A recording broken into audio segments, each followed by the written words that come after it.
what interests me more and more about nature and what I've kind of experienced more and more since we've been out here so much closer to it than the 10 or so years we were in Tokyo is the literal non-separation between us and nature, right? Even using the word nature or earth or outdoors indicates that it's something that's not us. And what interests me more and more is like, how am I actually the thing that I'm also experiencing? Right? How is that there's actually no separation between me and that tree that's right there? And what's that like? And I don't really know the answer to that, but that's kind of what interests me more and more is like, how am I actually this environment and how is this environment me?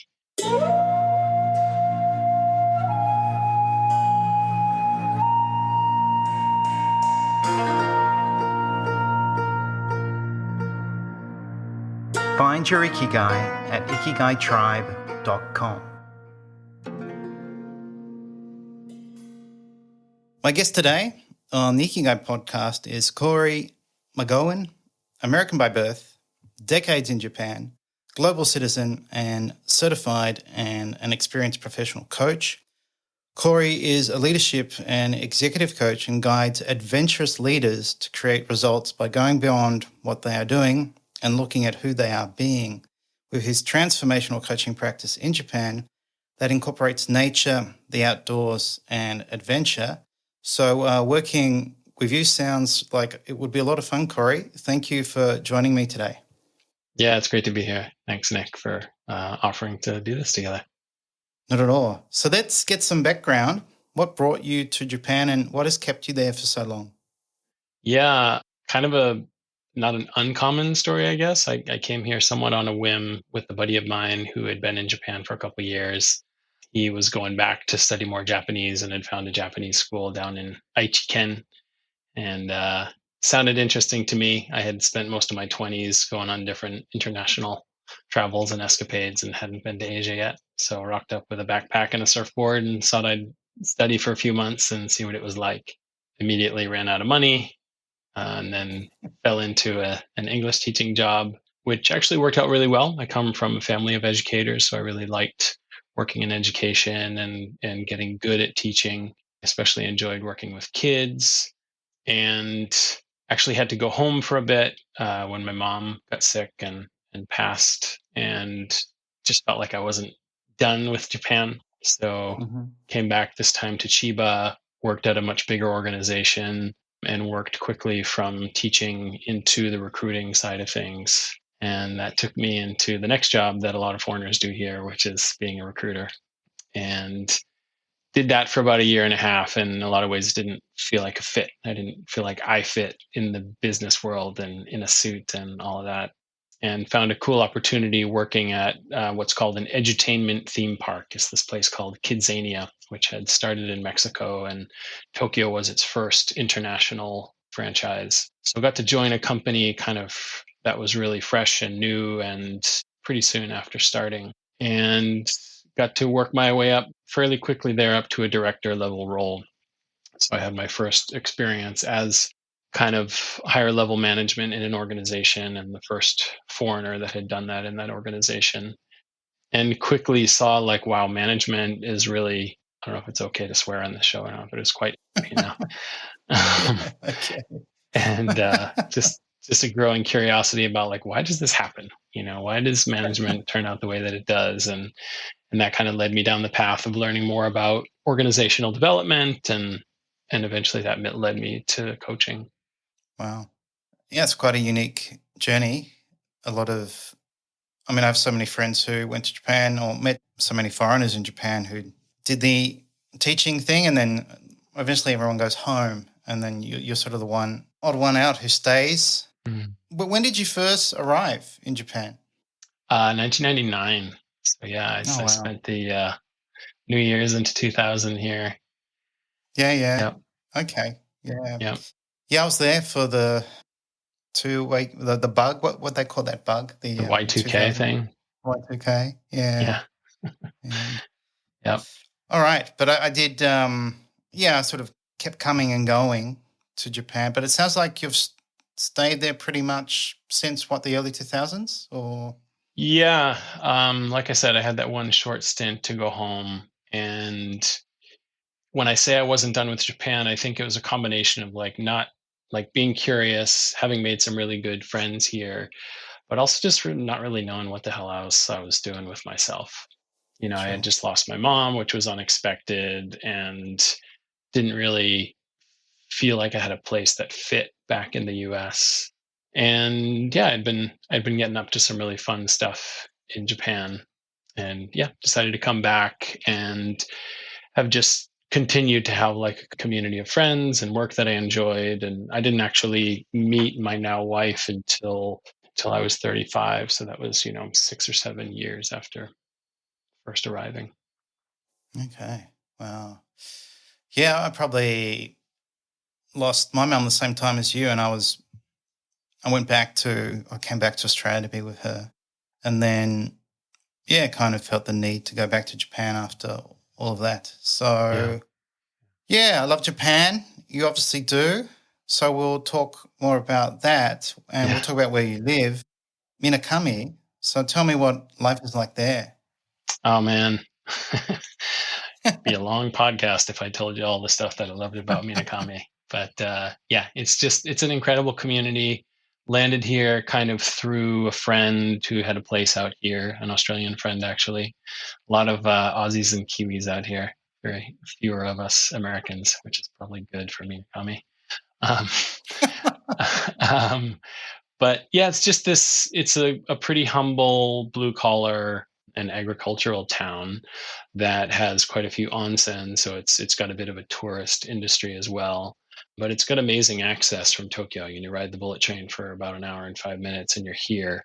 So the first year that we moved out here from Tokyo, I actually commuted by Shinkansen into work for a year, and it was totally Wow. doable.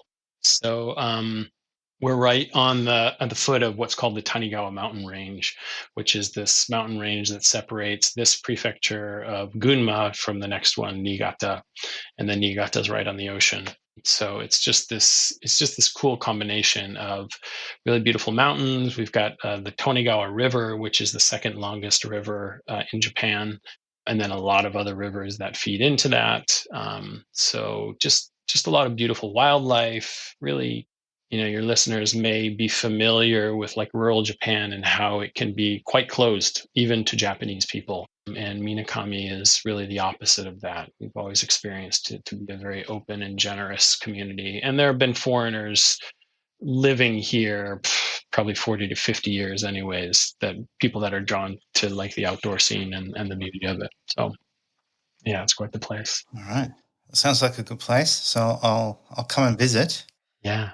Yes, as you know, you'd been on my radar for a while, and even now and then I would see these LinkedIn posts and thought, oh, I've got to reach out to Corey. So I'd like to share one of them that you posted actually quite recently, and it's about vulnerability. And I appreciate that. I sort of really appreciate people being vulnerable, and I think it's something we need to see more. So I'll quote you and we can touch on it. You wrote, "Have you smiled from your heart yet this year? To be honest, it has taken me longer than I would have liked. I ended 2024 with so much energy for the projects that I wanted to take on this year. And yet, despite a solid 2 weeks off for the holidays, when I started back, I couldn't find that energy. Instead, I felt loneliness. I love my work, and yet I had a stark awareness of how isolated I can feel as a solopreneur, heading to my office on my own without colleagues to chat with. And yeah, I kind of instantly resonated with this, related to this, and thought, yeah, that's pretty much what I feel sometimes. And that's what I do. I work alone. I have, of course, a lot of connections, but Yeah. yeah, most of the time I'm by myself, getting my work done. And yeah, me too. At the end of last year, I was both burnt out and also excited for what was possible this year. Mhm. But I kind of collapsed into this state of, oh, I'm tired and I feel lonely, and it seemed different to other times. Mhm. But I'm out of it now, so that's Mhm. good.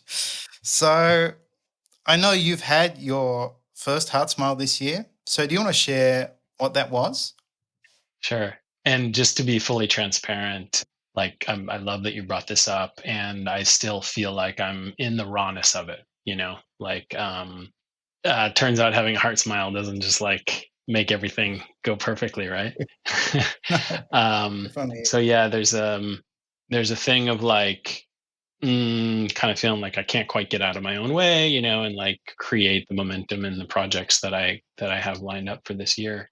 But the great kind of smile and day that I had was just getting to go out snowboarding with my boys. I have two teenage boys, 17 and 14. And they're great boys and they're independent teenage boys, and they want to, for the most part, do the thing with their friends. But that they surprised me with wanting to go out riding with me, and so we made a day of it, and had a lot of beautiful snow, and we went to a resort that we hadn't been to before, and it was just like seeing the two of them in the fresh snow and the whoops of like joy and just doing their thing, and it's just like the simplicity of like this is this is what it's all for. Yeah. Like this is what the work is for, this is what the kind of the challenging times are for, is just like, so we get to do these simple things, we get to spend some time together, we get to be out in nature, we get to whoop out loud when we're having some Mm, fun. So yeah, it was nice. It was just like nice. it was like a recentering, and like, oh yeah, I'm here to help the boys have these experiences and also have these experiences myself as well. Nice. Yeah, it doesn't take much. All it takes is sometimes just to spend a bit of quality time with the people you love. Hmm. And as you touched on it, obviously it's not the answer to all life's problems and challenges, but Yeah. it is what you live for. And I guess maybe because it's as boys grow and I guess you do end up spending less time with them. When you do spend that time with them, it's very precious and meaningful. I have a boy who's turning 21 soon, Wow. and Yeah. it's in these playful moments that I Mm. really enjoy, where I don't know why we're kind of going back to an activity we used to do when he was much younger, but we have this soft toy bird that's really for my cat. we're sort of having these throwing competitions into the laundry basket, and there's like a penalty, and the loser has to go out shopping and buy some snacks or pick Nice. up dinner. So Nice. I it's love it. like it That's great. doesn't take much to have a bit of fun. Yeah. Yeah. But with Japan, and I've Mhm. experienced this, you do have isolation and loneliness, which I did struggle with at times. So how do you handle that? And is it Mm. is it better that you are in a place with nature and Mm. away from the hustle and bustle of city, or is it Yeah. the same type of loneliness, or is it a different type of loneliness? Yeah. Great question. I mean, first, I'm someone that's always been really comfortable on my own, and like the majority of kind of travels and adventures I've been on have been solo, and have also been like really lonely during some of those times. You know, Sure. it's like a kind of self-created initiation experiences.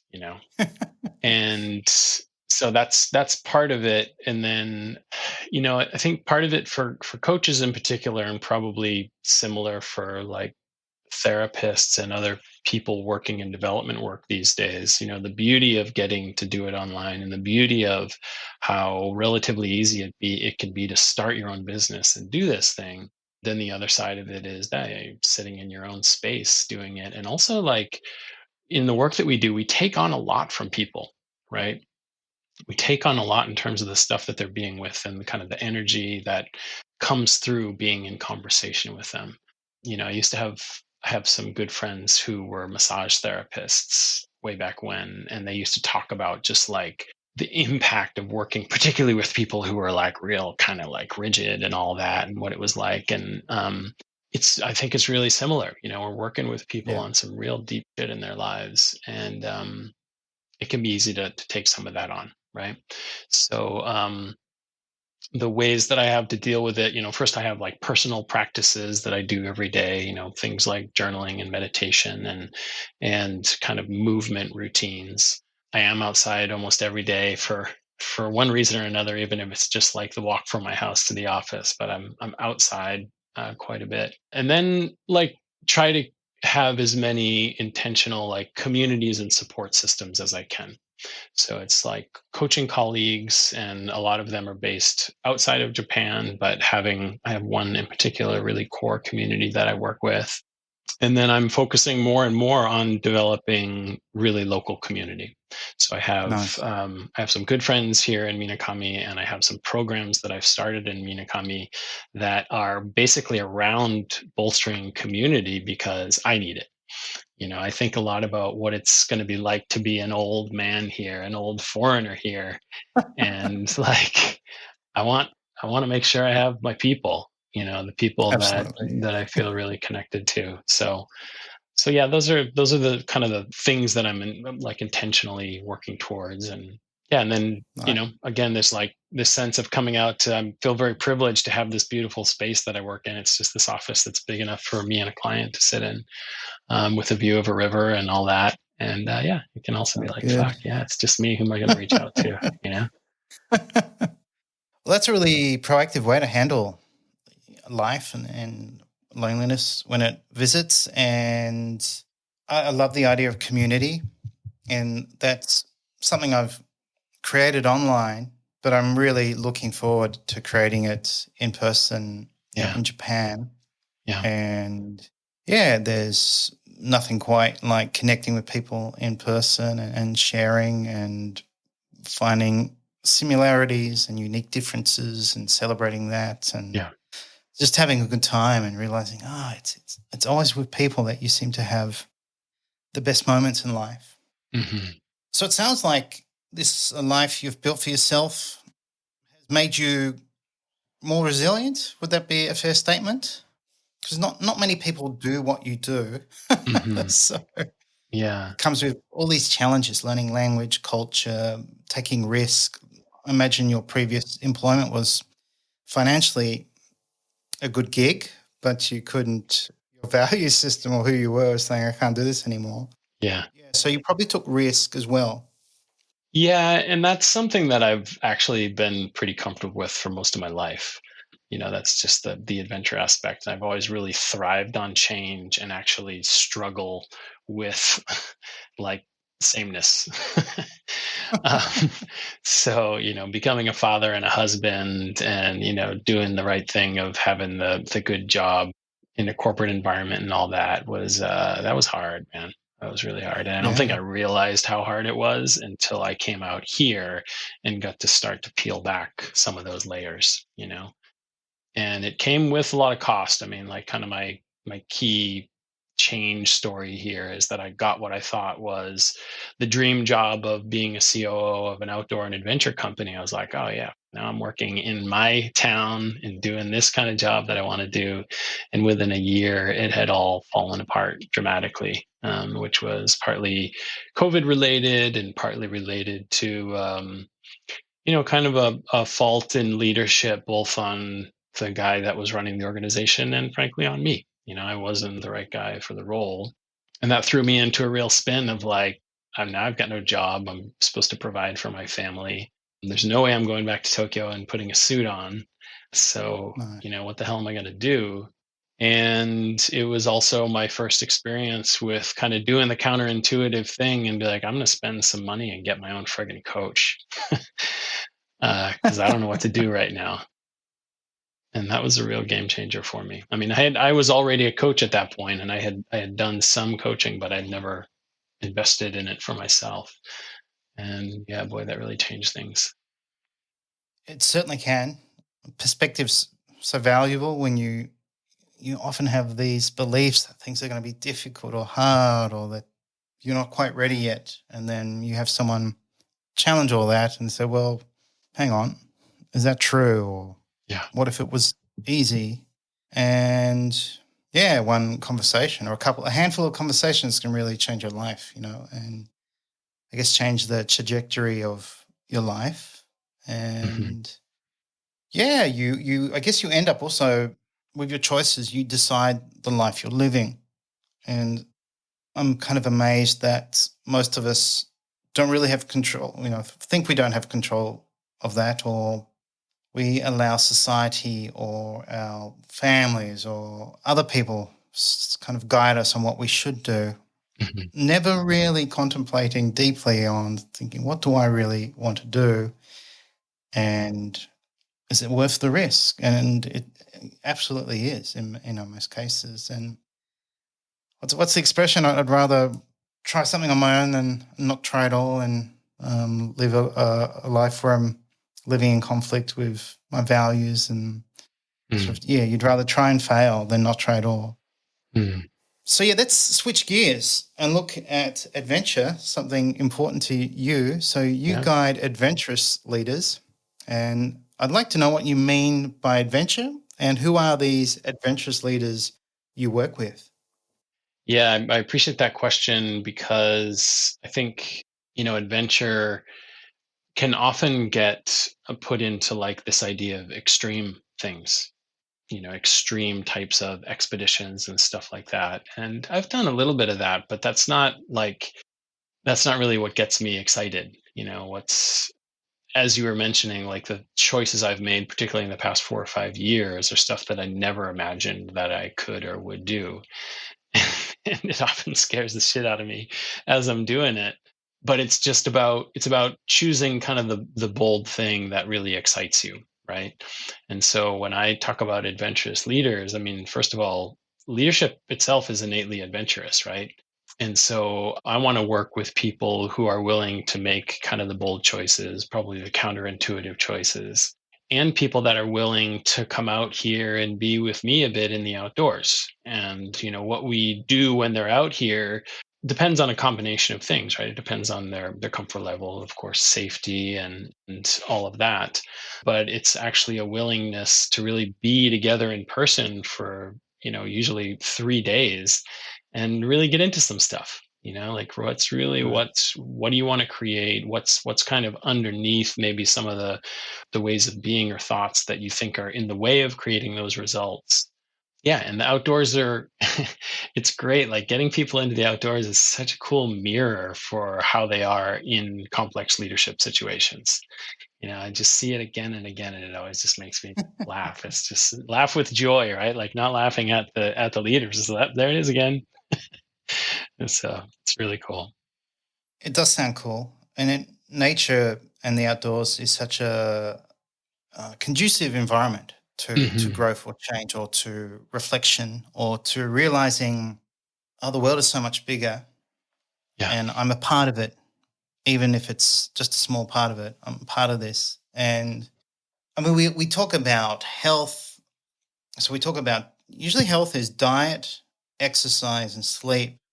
Mm. I think eventually there'll be people start saying the research shows time in nature is crucial to your health, Mhm. your well-being, Mhm. and most people don't spend any time in nature during their work week. And Mhm. if they're lucky, they might get away. But we think about exercises, going to the gym often.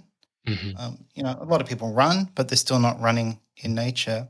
So is that how you see nature? Like it's this environment that does so much for you physically, emotionally, spiritually, and so on? Mm. I'll give that a yes and. Because it's what interests me more and more about nature and what I've kind of experienced more and more since we've been out here so much closer to it than the 10 or so years we were in Tokyo, is the literal non-separation between us and nature, right? Even using the word nature or earth or outdoors indicates that it's something that's not us. And what interests me more and more is like, how am I actually the thing that I'm also experiencing? Right? How is that there's actually no separation between me and that tree that's right there? And what's that like? And I don't really know the answer to that, but that's kind of what interests me more and more is like, how am I actually this environment and how is this environment me?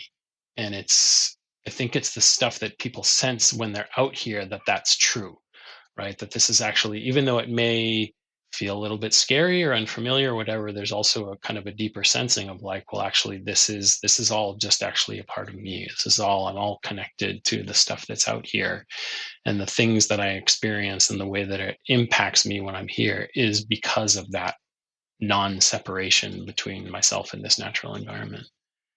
That makes Yeah, I sense. mean, I think for most people, when we go back to nature, it's, it feels very familiar. It feels like, I should be here. And I mean, I think Japanese, Shintoism touches on that idea, like the Hmm. separating yourself from nature is, very damaging, and yeah, you're a part of nature. So yeah, I've wanted to delve into Shintoism a bit, in sort of that regard, learning more about it. But it sounds like a lot of your work, and this is an assumption from what I've read on your website, you talk about mind to heart, ecology, slowing down and letting go as key aspects of what you do. So would you say, has your coaching been influenced by Japanese culture and customs? Mm. Mm.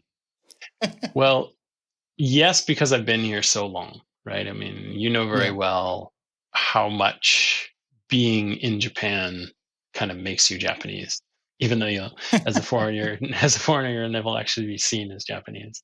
But yeah, very much so, just by being here, you know. Yeah. But most of my training and kind of groups that I've been in have not been Japan based, so it's kind of an interesting mix of the two. Yeah, what you were saying about like Japanese people and the relationship to nature as well. I was flashing back to like when I worked at that place, Kidzania. Part of the concept of that business is that it's always located inside a shopping mall. And so I had to work inside a friggin' shopping mall for 7 Wow. years. And it always blew my mind on the most beautiful days how full these places would be of Japanese people. And it's just like, what is going on here? Why are people choosing this instead of being in the outdoors? So sorry, that's a bit of an aside from what influences my coaching, but it's one of the interesting contradictions about being here and the really long and deep connection to nature that Japanese people have, right? Yeah, I find that fascinating. It is fascinating because, I mean, I hold that perception that perhaps Japanese are more connected to nature or have an understanding of the value of nature, and don't see themselves separate to it. Yet recently, it seems like, as you mentioned, they're spending more times, indoors and shopping, and even in my wife's area, in the last sort of 2 decades, there've been Toki outlets that was built. There's Yeah, been something else I can't remember the name of, but another massive shopping complex, and this is like almost like a country town. yeah, And when people from Tokyo travel to Toki to shop at Toki outlets, not to check out the local culture or nature. yeah. And I'm thinking, gee, that's dedication to shopping that I've Hmm. never seen before. So are you seeing that happen more in Japan now? I don't know. I mean, again, this was quite a while ago. That was probably more than 10 years ago. So when I think about what I see out here, it's really different in rural Japan, right? Like for people in rural Japan, like going into cities and going to places like shopping malls and stuff is kind of fun because it's really different, right? Mm. A lot of the people that live out in this area are like agricultural families or families that are somehow related to the tourism industry. So they're out kind of in nature, like as part of life normally, right? But I do see like, there's some movement of Japanese people that want to be outdoors, whether it's related to outdoor stuff or living in areas like this and bringing their families here and starting businesses and stuff here. I think it's a small movement. I've heard a bit about how there's been a little bit of revitalization of agriculture with younger people and kind of bringing some new agricultural methods in. So I think it's still a really small percentage, but it's definitely something that's happening and exciting to see, particularly when you consider the level of kind of depopulation in rural areas in Japan. I was going to just touch on that now. It seems like Minakami is one of the rare towns that appears to be growing in population. Oh, it's not. And It's it's not. not? Oh, No, okay. no. No, No, it's and I shrinking. forget. I forget like what the numbers are. Yeah, but one of my first impressions of this when we first moved out here, we went to the elementary school to talk to the principal where the school where the boys are going to go. And they told us that there were like 160 kids at that school. And like 3 or 4 years ago, it had been like 450. Right. So it's the population has dropped. And the past 2 years, they've taken basically 2 or 3 different schools and put them into one because it One. just makes more sense financially. So no, the issue is real in Minakami as well. And there's movement here. There's some outside investment, and the access is so good here. It makes a lot of sense. It's a really challenging problem. Wow. Oh, I was being quite hopeful. I thought, oh wow, there's one town, one rural town that's Well, growing. yeah, I mean, that's part of my kind of one of my main missions in this living here is to create a town that not only my boys, but like their further generations will want to live in or come back to. So I don't know what that means in terms of growth, but creating a town that's like vital enough that my sons, after they've had their chance to go different places, that they would choose Minakami over any other place in the world. So we'll see. We'll see how successful I am with being a part of that. I was going to saying this in jest. You've got to work harder, so bring more people to Minakami. So yeah, totally. oh, wow. Well, kind of on that theme of what you hope for the future, another LinkedIn post talked about the immediate future of experiments. Like, what experiments are you going to do this year? And I thought, that's a cool prompt. It's a cool question. So what kind of experiments are you planning to run in your work and life this year? Yeah, thanks. That's probably my favorite part of being an entrepreneur. And I'm definitely not one of those people who always wanted to be an entrepreneur. It kind of, like I said, it kind of fell on me. But I love it. I love to play. And so, like I said, at the end of last year, there's like a lot of stuff that's coming up. One that I kind of started last year was running motorcycle tours. So bringing people from overseas to come and ride here, partly because I love to ride and Japan has such great roads, but also for me, that's a form of networking that excites me. People that are adventurous enough to travel to another country and ride a motorcycle are probably the type of people that would be a great fit for me in terms of the coaching that I do and the type of people that I want to work with. So hoping to do a bit more of that this year. A lot of my experimenting is focused on my local community, like I said. So I've got a project coming up where I'm going to interview a bunch of small business owners here, partly to do something like you're doing, create a podcast to kind of promote their work, but also to start to understand what are some of the ins and outs of Inaka rural based business so that people who want to start something in these areas can, but also to see like, well, how could we actually support each other? Like, what are some of the continuing needs of these small business owners? So I'm really excited about getting to do that. I love podcasts and interview as a medium. I haven't really done it much, so I'm excited to jump into that. I also started a community project last year that's called Hare Toke, and it's a community event where we bring together a local chef and a local artist and then local people from the community, enjoy the art, enjoy the food, and then get into some talk based on a theme. So I'm doing this with a friend of mine who is she's a Japanese woman who's also a coach. And so we bring a theme to it and get people to speak to the theme. And then we, at the end of the discussion, moves towards what kind of a community do you want to live in Minakami? So kind of starting to create a bit of future visioning. The idea being that you can't really depend necessarily on like the town offices and some of those places to make proactive change in community. So kind of like a grassroots idea, like, well, why don't we start to get into conversation about it and see like what would we love to have in this town? So that's a continuing experiment that's been really fun so far as well. Awesome. Yeah, I love when you said this idea of play, like you can take your work and think, oh, I just want to play with my work. What can I do? So that's a cool way to frame it. And so does hara toke, so hara means the gut? It's actually hare. So hare toke. So hare is like a festival day, like a matsuri day. And ke is like a normal day. So the Okay. idea of like, how do we find the special in the normal and how do we make the everyday special type of thing, right? And the full name of the project is Minakami Haritoke Stories. The idea being that stories are such an old way that we That's right. interact as humans. And so, how, like, as you were saying, how do we get people back in person? And how do we get them ideally around a fire? And then, how do we get to prompt some stories out of them so that we create deeper connection and some kind of future vision through stories? Love it. Yeah, I thought you said haro, and that might be related to the chef, cooking Mm. food to satisfy the stomach or something. Hopefully, that's an Um, outcome also. It has been so far. yeah, so I think we're touching on this idea of retreats and leadership work. And so I Mhm. think you've touched on what you're doing there. So do you want to expand on the other work you do in that space? Sure. Yeah.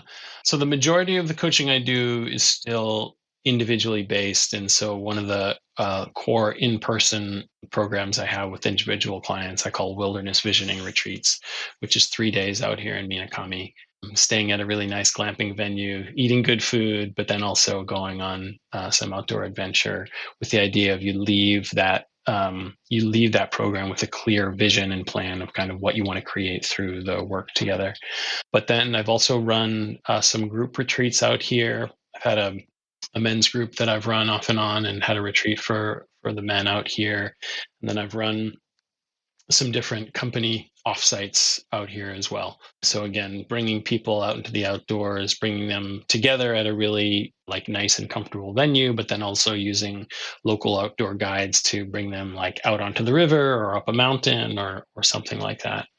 Yeah, and it's definitely my favorite part of my work. And I was excited to talk to you today because I know you've done it in Gufu and wanted to swap stories a bit of like, yeah, what's it like to do it there, and yeah, what do you find that's good about that area? And Yeah, it was a great experience. The retreat I did in November, and being the first one, and hmm obviously under the theme of Ikigai, hmm and yeah, I mean you'd understand it's not really a word Japanese use that often, and it's usually very often personal, obviously subjective, but it also has become a word of psychological study. And yeah, the last 4 years I've interviewed all these experts and whatnot, and there was always this idea I would eventually do a retreat, and I hmm was always talking about it, kind of knowing it was always this pie in the sky kind of thing, and I wasn't really being honest with myself because I wasn't really taking any action at all to mm, instigate it. And then just last year I thought, that's it, it's got to happen, I've got to do it nice. this year. And I thought, what would be ideal. But I realized first I have to find accommodation. I've got to find, Mm, accommodation for 6 people. And I had all these ideas. And do I make it large and reasonably affordable, which I thought, oh, that's going to be extremely challenging. Or do I hmm make it more intimate, have more activities, have people be able to have access to these experts I've spoken to? So I started to craft, or just imagine and then craft, what would be the retreat. And it was a 1 day workshop in Tokyo where we got to have, Ken Moggy showed up, and another professor who's become a really good friend, Daiki Kato, and mm, he introduced rollfulness, which is oddly a term he's coined and he's written on. That's how we connected. We had a calligrapher, Naoko Mikami, a few other people, Koji Miki and Naoko Tomita, who ran something on purpose. And this was all in 1 day. So it was a very, very pretty big intense. sort of, started with a bang. And that Yeah. was, we did that at like a vegan cafe in hmm Yoyogi, because we had Nice. a lot of people with specific dietary requirements. hmm hmm So that was, that was a challenge to get all that organized. And we even went to we did Shojin. We went to one Michelin star Shojin Ryori restaurant. So like a vegan restaurant. And that was amazing. And then the next day we took the Shinkansen to Gifu. And then that's where I guess the experiential started. And hmm we did Zazen, we did sutra tracing, we in this beautiful Zen temple where we got special access. Wow, We cool. did indigo dyeing. Hmm. We had guest speakers.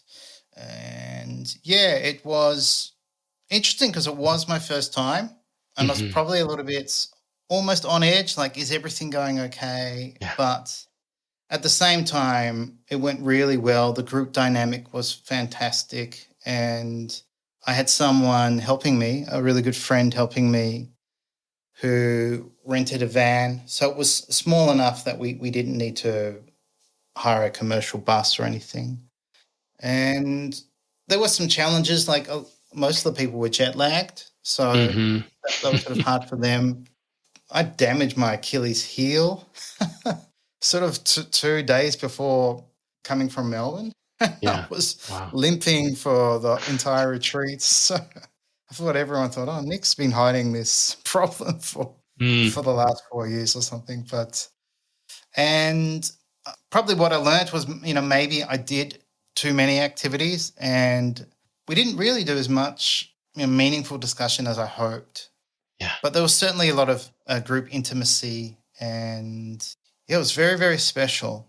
And we certainly got to, or the group certainly got to taste Japan and Japanese culture, obviously away from all the tourist spots, and see things they obviously wouldn't normally see in their normal life.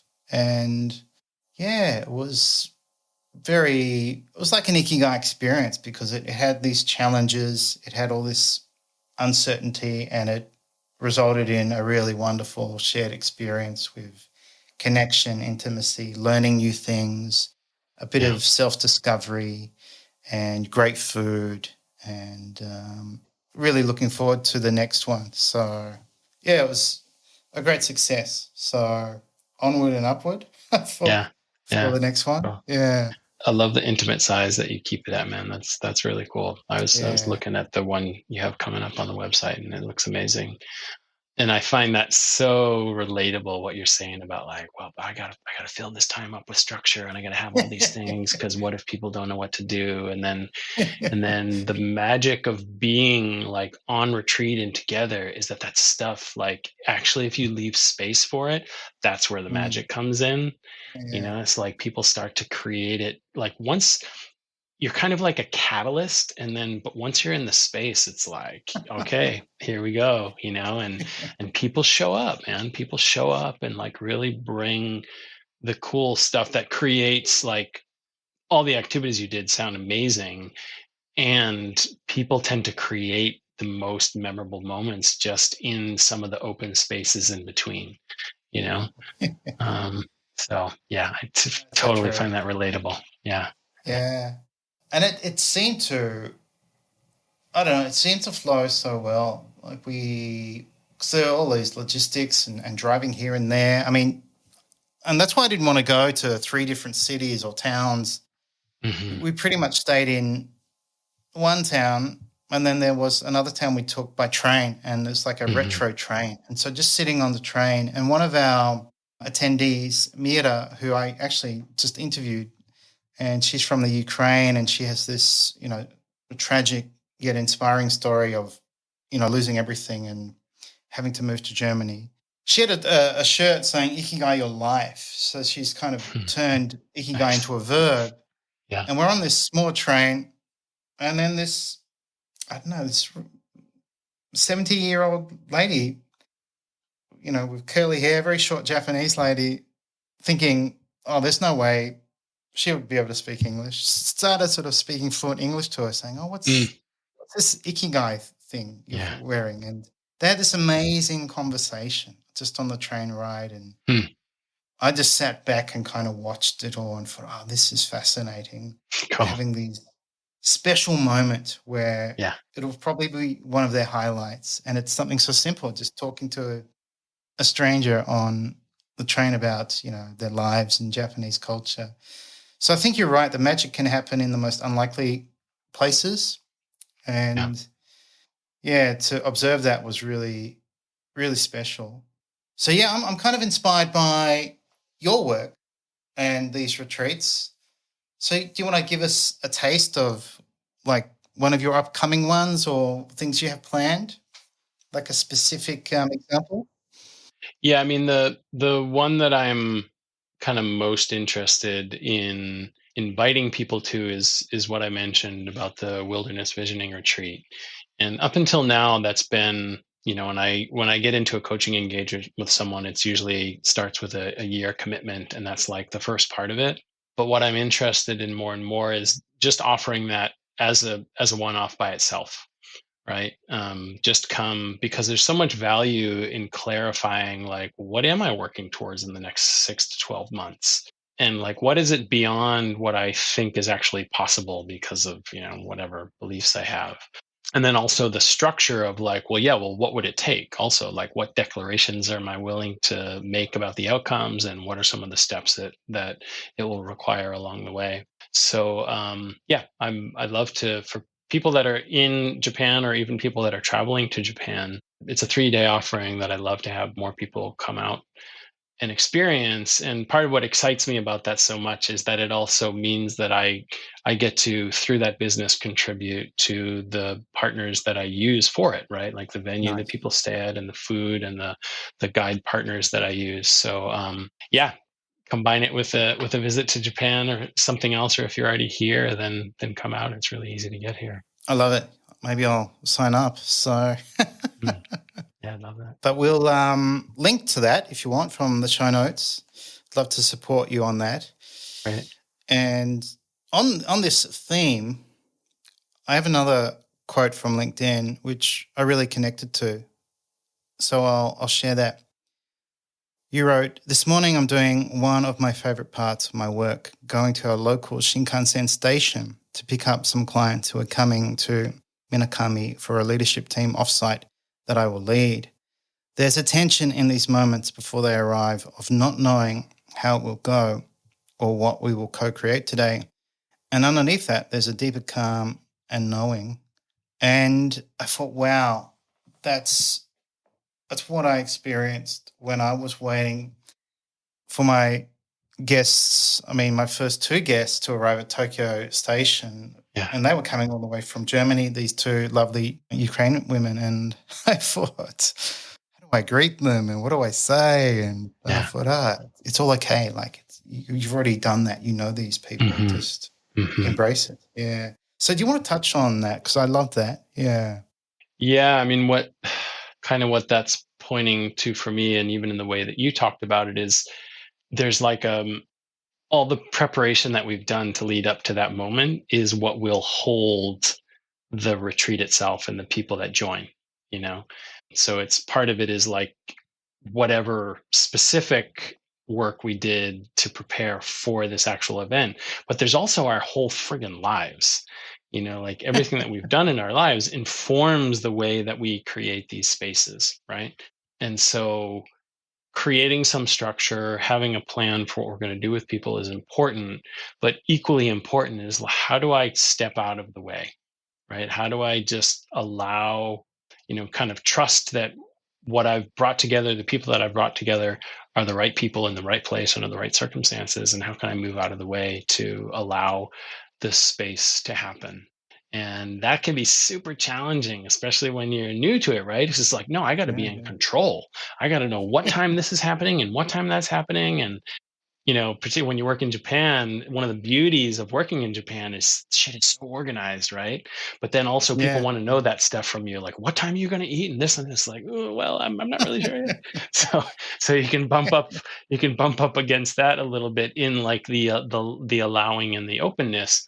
But it's an interesting tension between the two, right? And Japan is Yeah. just such a great environment for getting to live that tension and create cool spaces for people.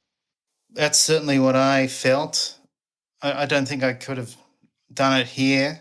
And even just your network. And I remember I had to book 7 Shinkansen seats Yeah. from Tokyo to Nagoya.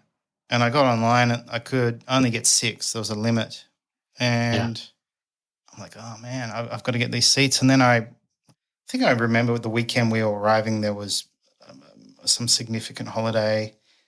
And so I just sent this message to my mate saying, as you know, I'm doing this thing. And he's got a company, so I thought he can probably help out. I said, can you get some Shinkansen tickets for me? Like, can you do this online from, within Japan? Yeah. And he said, I'll take a look. And he said, I can't, but don't worry about it. I'll go get them tomorrow morning. And he got up like 6 o'clock and went and got them for me. Paid for them, and said, don't worry about the money, pay me when you're here. And he just took that problem away. And cool. It's so helpful when you have these Japanese friends who go out of their way to help you. And then they're like, oh no, it was nothing. Yeah. So that's helpful. And then, as you say, you can do, obviously the preparation really helps, and you have all these things ready and you have a schedule.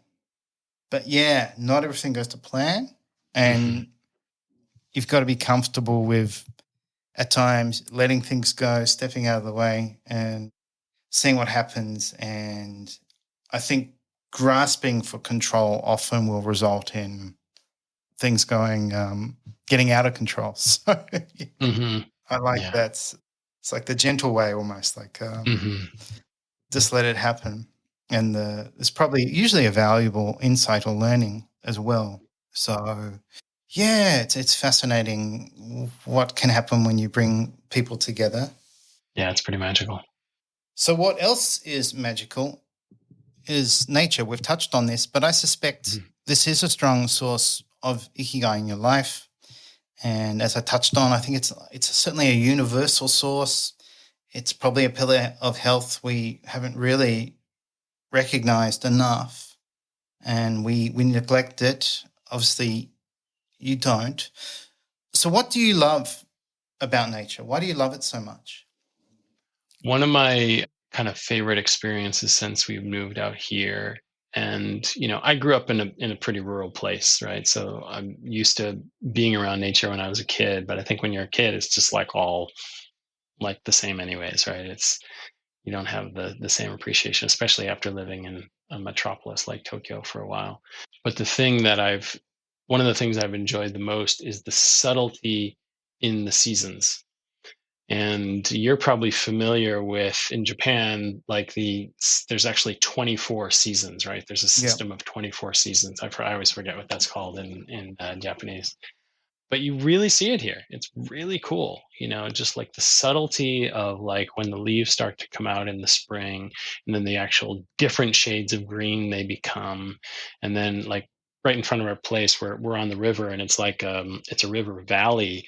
And for me, it's like lungs, right? In the summer, it's just thick with green and vines and like a jungle. And then in spring, everything drops off and everything opens up, and it's just such this cool contrast, and the way the mountains look and the different times. So that's been one of my favorite things, is there's so many subtleties available if we can be in an environment where we can slow down enough to see them and notice them. Maybe we should also just briefly touch on your boys growing up in a rural environment with so much nature, but I guess it's kind of going maybe against mainstream. Most parents in Japan would be thinking better education opportunities closer to the big cities and whatnot. How have they embraced this life? It's been good. So they were 10 and 7 when we came out here. So in a lot of ways, they were kind of city boys when we moved. And one of the things that surprised me when we moved out here is you boys just never go outside and run around by yourselves, right? It's when I was going outside and doing stuff with them. So that was certainly a difference to me. I lived in that environment from a much younger age. But they've thrived, they enjoy the outdoors, but I think the bigger thing they've thrived in is the smaller community. And when I asked them what it was like to go to school here when we moved here, they're just oh, everyone was so open and friendly, right? Just welcomed me in. And it was just it's the thing you want to hear when you make a big decision that changes their lives, So they've really thrived in being out here and have a lot of good friends. And and like I said, there's a pretty good mix of Japanese and non-Japanese here, so they get to be in an environment where that's a really normal thing. They're one of the few one of the very few multicultural kids in the school out here because a lot of the kids are still younger. But yeah, they've really thrived out here. Nice. And you did mention that, your wife's part of the business, but not part of the face of the business, and Mm-hmm. that she's been supportive of the change because Mm-hmm. she wasn't from Minakami, was she? Yeah, yeah. So how was that? Did it take any convincing, or was she pretty open to the idea?